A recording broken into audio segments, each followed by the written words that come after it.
Well, we are a week away from a total solar eclipse across much of the US, but will the weather cooperate? We break it down.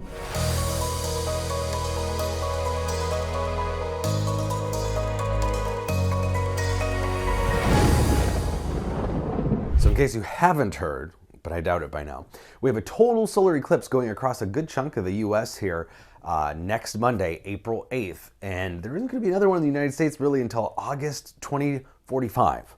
So here's what it will look like if you're in the path of totality, which is a narrow area. There's going to be at least a partial eclipse for much of the country, but the moon gets in front of the sun and it blocks the sun completely for a few minutes.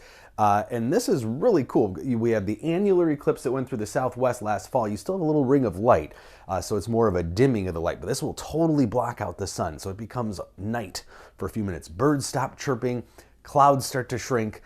It'll be a pretty cool event if the weather can cooperate, that is. It'll still get dark even if you have clouds, but you want to still be able to see the sun. So here's an example of what it will look like and where it will start. So Mazatlan, late morning, and then Central Texas by early afternoon, 1:38, Central Arkansas by 1:53, and South Central Illinois by 2:02 p.m., continuing on its path towards Indianapolis, very near, about 3:07 p.m., 3:14 p.m., north central Ohio, and then it moves across the Great Lakes there into north central New York, almost near the Canadian border, and then finally middle of Maine here by about 3:32 p.m.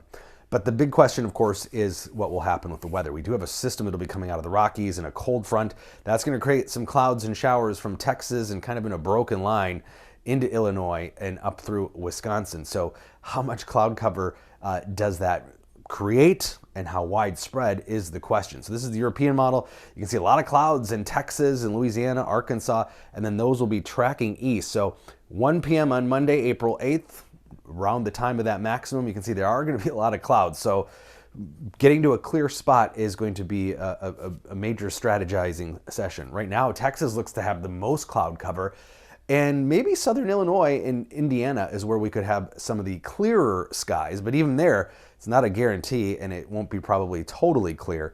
And then continuing through upstate New York, Vermont, New Hampshire right now, into Maine actually look pretty good.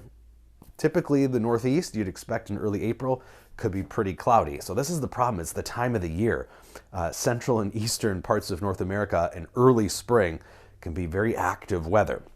So the cloud type will matter too. High clouds won't be a problem. So this is high cloud cover from the European model at 1 p.m. Monday, and then low and middle clouds. The low and middle clouds obviously will block the sun more. The high clouds will just filter it out a little bit, so you can still see what's going on. This is the American model, same time frame, and again, breaking it up into the different types of cloud cover as far as height goes. The higher the clouds, the more just filtered it is, but lower and middle clouds will block the sun. And we definitely don't want that because you want to be able to have your eclipse viewing glasses and see the ball of sun and all the changes. And the maximum will last for about 4 minutes.